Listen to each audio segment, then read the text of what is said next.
President Trump, since 2020, is the wartime president of the United States and commander-in-chief, of course.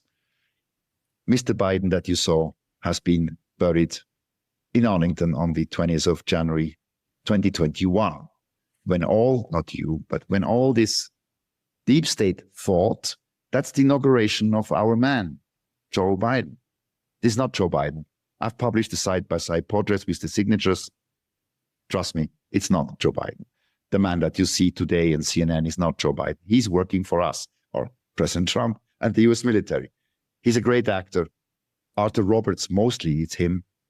He's playing a gay camp. I don't know where I'm going. And he's falling down the stairs of Air Force One and all that. Brilliant man, I mean, as an actor. And it's the end game now, which means it comes to a head very soon.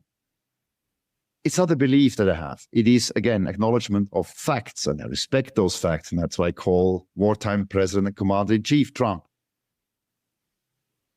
Because everybody can do this exercise now. You go to the whitehouse.gov website, you type in 13848, you hit enter. Then comes the extension of a national emergency presidential executive order. Authored, signed, and acted by President Donald J. Trump on the 12th of September 2018.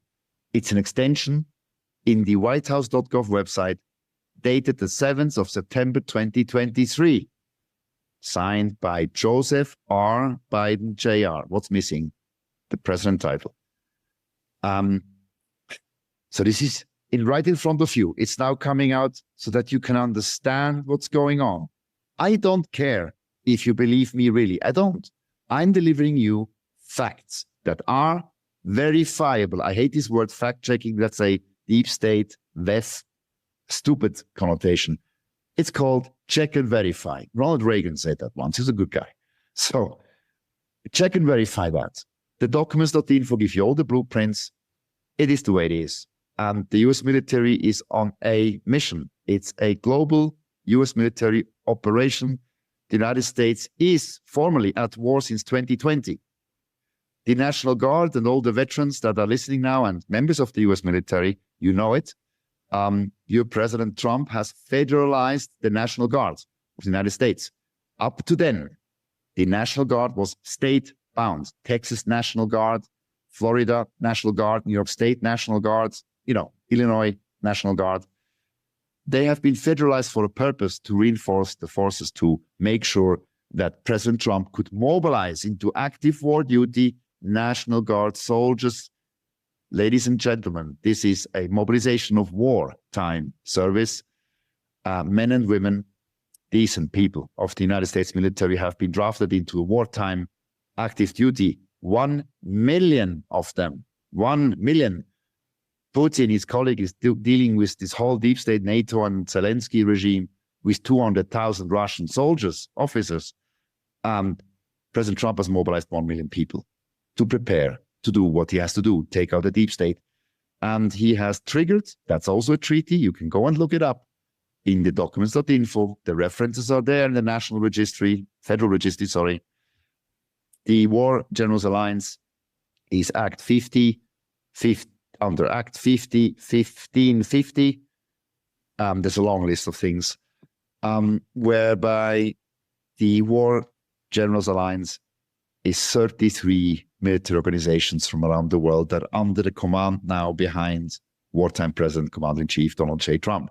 The Second World War was ultimately fought by 4 generals, 4 commanders, which two at that time they thought exterminate the Nazis and all these bad people, and ends in a way the Second World War.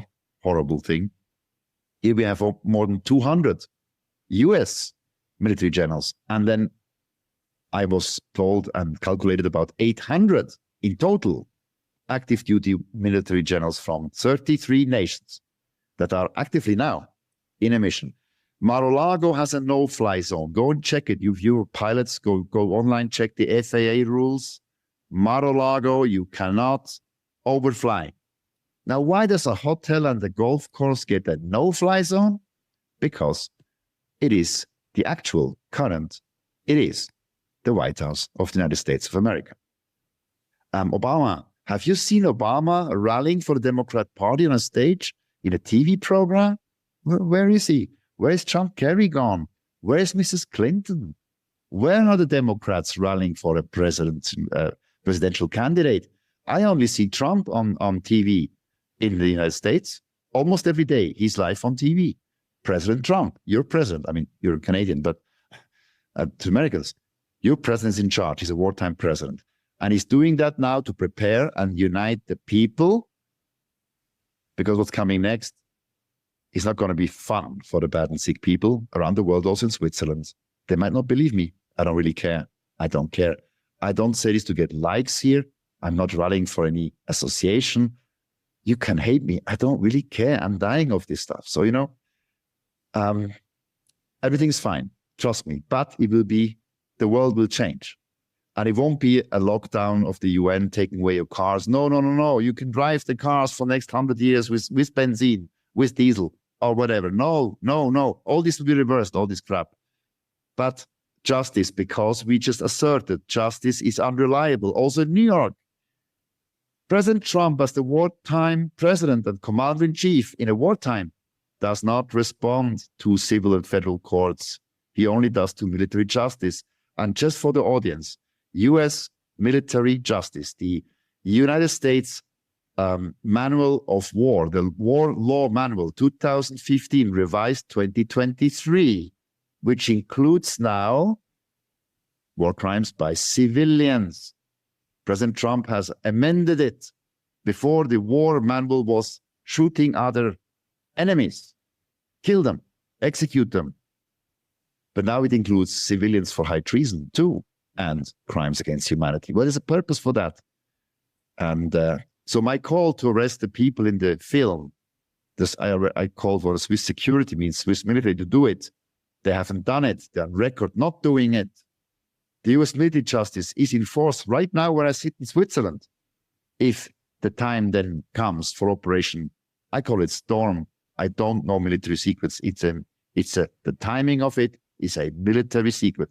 I'm not aware of the timing, but I can tell you this again. Where is Obama? Where is John Kerry? Where is Mrs. Clinton? Where are those traitors? Where are they on stage? It's a presidential race. We can agree to that, right? Officially opened.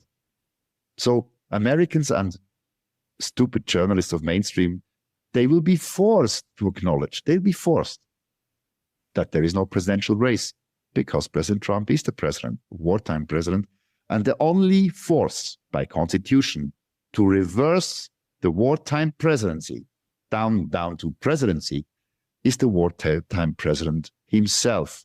The United States is in a war, and he has put the United States under a military occupancy. Military justice is in force, elle est en vigueur, and Joe Biden has been already executed for high treason and has been buried. The man that you see is not Joe Biden.